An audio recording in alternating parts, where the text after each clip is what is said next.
Kirsten Fike. Kirsten hails from the bustling village of York in York County, home of the flying balloon water tower that everybody knows. She's worked very hard this semester, but she's actually worked very hard for 4 years. She's on the student senate. She's active in many clubs and organizations. She participates in everything. She's on the speech team. I don't know how she holds it all together and keeps it all going. But thank you all for being here this morning. Please, your attention is requested and required for Ms. Kirsten Fike. Kirsten? Before I begin, I do want to give a couple of thank yous myself. Thank you all for being here this morning. I know spending your morning hearing about school shootings isn't ideal, but I do appreciate you all being here today. I want to thank my parents for making the 2-hour drive up here this morning in the rainy weather and supporting me through everything. I'd also like to thank my advisor, Dr. Randy Bertolis, who's been a really great support system in my time here at Wayne State and throughout this paper, so I thank you for that. So with that, let's begin. So my project is titled School Shootings, How an Individualistic American Society Has Failed Its Children. So on May 24th, 2022, an 18-year-old Salvador Ramos walked into Robb Elementary School in Uvalde, Texas, armed with an assault rifle. In the 77 minutes in which he was in the school, Ramos brutally murdered 19 children and 2 teachers. One of the survivors of the shooting was 10-year-old Jaden Canizales. I heard gunshots shooting through our doors and everybody was screaming, he stated. When I heard that, I ran and I slid under a table. There was a black curtain covering me. I wasn't making a single noise or move. The shooter came into our classroom and said, "It's time to die." According to the Washington Post, more than 370,000 students have experienced gun violence within their schools since the massacre at Columbine High School in 1999. This number has actually changed so many times since I began writing this paper that I lost count. When these atrocities are committed, we attempt to place blame. We blame schools, teachers, parents, violent video games. However, the blame has rarely been effectively placed upon the attitudes and values of a very real culprit, ourselves. The individualistic values that infect modern American society have perpetuated the increase in school shootings that have occurred since 1999. So my presentation today is going to be broken up into the following sections. First, we're going to look at the definition and criterion of school shootings. We're going to look at a statistical overview and a history. Then we'll define individualism versus collectivism. We'll look at the harms of individualism. We'll look at gun ownerships and laws in relation to individualism. And finally, our mental health care system in relation to individualism. So first, we have definition and criterion. So there's no official definition of school shootings, rather it's a set of criterion that qualifies a violent event as a school shooting. Without an official definition, the US government has tried to pass bills to address this deficit and establish federally mandated and monitored data collection of school shootings. In April of 2023, lawmakers reintroduced the School Shooting Safety and Preparedness Act. The 2023 reintroduction was a bipartisan bill formally being introduced in 2020. It failed to gain traction back then, however. But this bipartisan bill had support from many gun violence prevention groups and the National Education Association. So the School Shooting and Safety Preparedness Act provided a direct, detailed definition of a school shooting. So first, it reaffirmed the definition of the different levels of school, including elementary, secondary, and higher education. Then it gives specific criterion of a school shooting using the following characteristics. Quote, a violent event in which one or more individuals were killed by a firearm and that occurred in or on the grounds of a school, even if before or after school hours, while the victim was traveling to or from a regular session at school, or while the victim was attending or traveling to or from an official school-sponsored event. This act would also require the United States Department of Education to collect annual data and issue reports on these incidents, as that's not something that the Department of Education is currently mandated to do. However, this bill has yet to pass the legislature, so there is still no action being taken on a federal level. So now for a statistical overview of school shootings. So the K-12 database, the K-12 school shooting database reports that from January 1970 to June 2022, there have been 2,069 school shootings, resulting in 684 fatalities. The map on the screen shows the location of each of those school shootings. The bigger the circle, the more lives that were taken. In 2021, the United States experienced 42 school shootings. In 2022, there were 46. When I originally wrote this section back in late February, there had been 9 school shootings in 2024. As of this Wednesday night, there have been 12, resulting in 25 people killed or injured. The problem of school shootings has not only continued to haunt the United States, but it's continued to grow. School shootings also have an extensive history throughout the United States. If I listed every single one in American history, we'd be here all day, so I'm only going to include the ones that I saw as most significant. So the first documented one was actually Pontiac's Rebellion. There were 11 fatalities, including the schoolmaster Enoch Brown. This happened July 26, 1764, before we even signed the Declaration of Independence. So this just goes to show how deeply ingrained this concept is in us, given that it happened 12 years before we even acknowledged that we were going to be independent.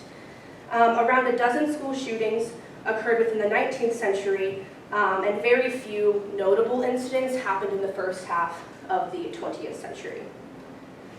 So the first significant occurrence of a school shooting was the University of Texas Clock Tower Massacre. It happened August 1st, 1966, when a 25-year-old student and former Marine named Charles Joseph Whitman went to the top of the University of Texas Clock Tower armed with a sniper rifle. He killed 14 and injured 33. It wasn't until the 1990s when what we know as the modern concept of school shooting was really established, and that was with the Columbine High School shooting. It was April 19th, 1999. We actually just passed the anniversary of it, when seniors Eric Harris and Dylan Klebold walked into Columbine High School armed with both guns and explosives. They killed 12 students and 1 teacher before taking their own lives. There is no doubt that this was the moment in which the people of the United States realized what our problem was. School shootings have become a prominent American issue. After that, we have Virginia Tech University on April 16th, 2007, when an angry 23-year-old student named Sung Hui Cho killed 32 students on Virginia Tech's campus. After that, he took his own life. Then on December 14th, 2012, we have the Sandy Hook Elementary Massacre. 20-year-old Adam Lanza killed 20 students and 6 teachers before taking his own life. This movement triggered the hashtag #NeverAgain, or this tragedy triggered the hashtag #NeverAgain movement. However, that failed to gain any actual traction.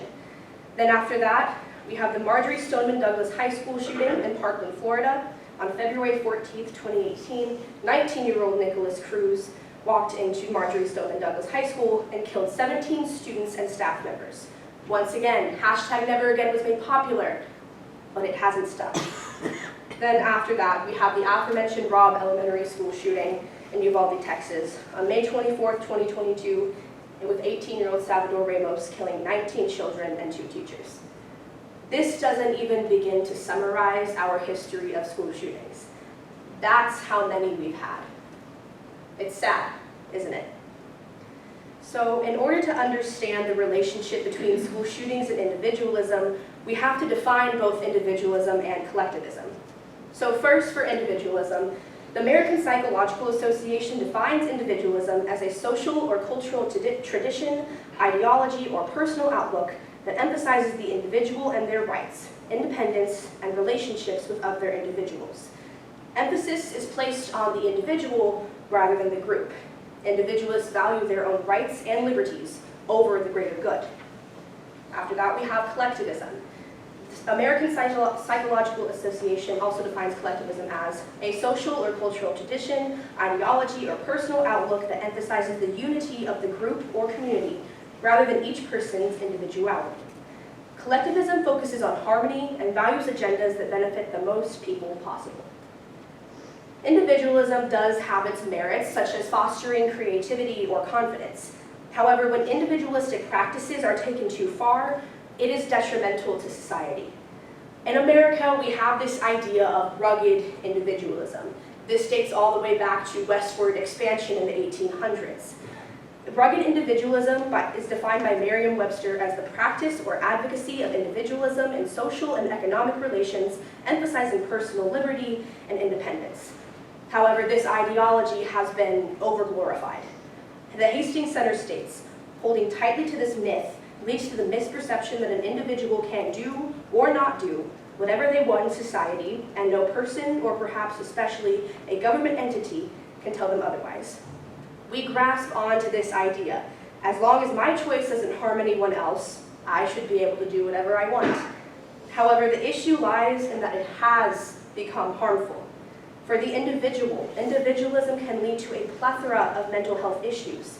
Intense individualist practices can lead to more isolation, more loneliness, more alienation. And it's also shown to have caused an increase in suicide rates. One study found that districts with rising rates of suicide also have the largest rise in the proportion of people living alone, as well as decreasing proportions of married people. Individualism breeds isolation. Isolation breeds problems. So now to look at specifically individualism and its relationship with gun laws and ownership. So individualism is the basis of our mentality towards gun ownership and legislation. There have been many laws passed throughout our history regarding the sale and ownership of guns. One of these was the Gun Control Act of 1968. This formally acted as a precedent for gun legislation. So it regulated firearm possession by establishing categories of people who, because of risk-related characteristics, may not possess or receive firearms. These categories include, but are not limited to, felons, users of controlled substances, those who have been detained in mental institutions, or those who have been convicted of a domestic violence misdemeanor. This also requires those engaged in the firearms business, so that includes importers, manufacturers, and dealers, to obtain a license from the federal government and to pay an annual fee.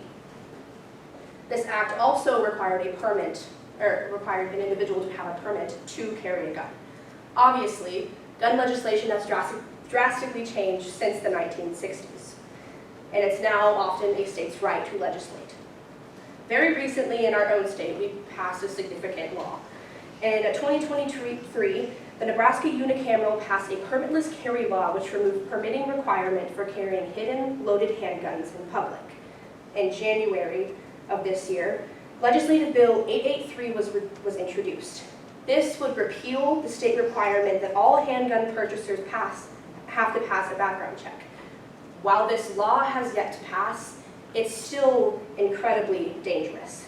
A plethora of other examples can be seen across the United States in states such as Alabama, Iowa, and Texas.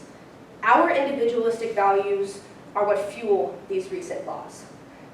According to the Pew Research Center, for many gun owners, guns are tied to what they feel are their own rights and own sense of freedom, with 74% saying that owning a gun is essential. Half of all gun owners saying that owning a gun is important to their overall individual identity. This is a uniquely American problem. In May of 2023, Serbia, who has one of the highest rates of gun ownership in the world, experienced 2 mass shootings in 2 days. There were no debates on whether the guns were the problem. Rather, tens of thousands of people willingly handed in their guns. I'm not arguing that we hand in all of our guns. Rather, I am arguing that we need to seriously evaluate our priorities in order to save the lives of students across America. So now to look at individualism and its relationship to the mental health care system. So we've already established that individualism can cause many health issues for the individual. But individualism has also infiltrated our mental health care system, and this is in 2 ways. First, help-seeking stigma. Once again, we run into a struggle with rugged individualism. Within our mental health care system, there is an emphasis on self-reliance. We have a pull yourself up by your bootstraps mentality. While this works in some cases, this isn't realistic for individuals with mental health issues. Sue Klebold, who devoted her life to examining mental health issues in teens after her son Dylan committed the atrocity at Columbine, writes in her 2017 book, A Mother's Reckoning, that a more accurate term for mental health is actually brain health. This is because issues such as depression and anxiety are actual diseases of the brain's chemistry. Therefore, they cannot be fixed solely by self-reliance. They require professional help from a mental health care provider. However, hypercriticism and stigmatization prevent people from seeking the help that they need. Second, there's funding challenges. Since individualistic societies often prioritize personal freedoms and choices, and emphasis is placed on individual responsibility, this makes access to mental health care inaccessible to those who may need it most.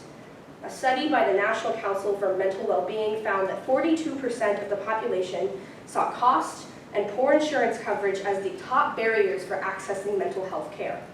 Along with that, the average cost of therapy can range anywhere from $100 to $200, with very few insurance companies offering any aid. Many Americans today do not view mental health care as a necessity, once again practicing the idea of rugged individualism. The aforementioned shooters all had serious brain health issues, and several came from low-income families. This does not excuse their horrendous actions. But when mental health care services are accessible to everyone who needs them, we can avoid tragedy. So to conclude, our individualistic practices have become the ultimate culprit in regards to school shootings. Individualism infects every part of our society, including gun control and mental health care. The problem of school shootings has become something so drastic that it seems there's nothing we can do. However, this simply isn't the case. Collectivism can be our solution. Society spends all day arguing back and forth how to solve this issue of school shootings. Our individualism prevents us from coming to a helpful consensus. In order to stop the killing of students, we have to work together. You may be thinking to yourself, I'm only one person. I can't do anything. However, this is false, and this mentality is part of the problem. What I am proposing is an entire ideological change, a change which, oddly enough, starts with the individual. The fact of the matter is that kids are dying, and we are not doing enough. So I ask all of us to re-examine our mentalities, because as a future educator, I long for the day that hashtag never again is a reality. Thank you.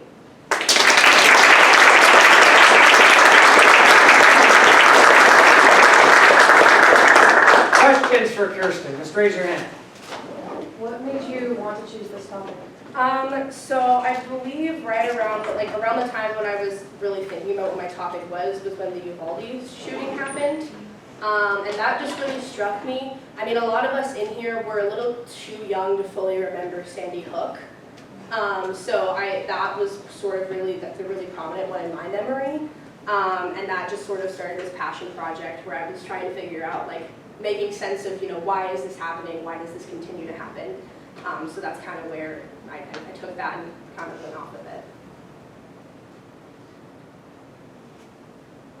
The Nebraska legislature just passed a bill that allows school districts to decide whether or not their teachers carry guns. Mm-hmm. What do you think about that? Adding more guns to the equation truly isn't going to solve anything. In fact, it makes the school environment more dangerous. I mean, as a future teacher, I don't want to have a gun in my desk. That makes me feel less safe because the idea that it's there and that a student could very easily have access to it, that's not a way to secure anything.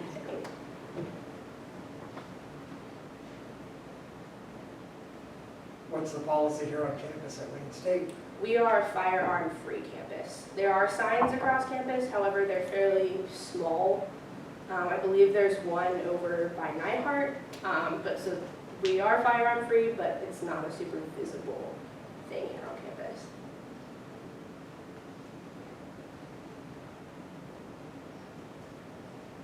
Other questions? Don't be shy. Going once, going twice.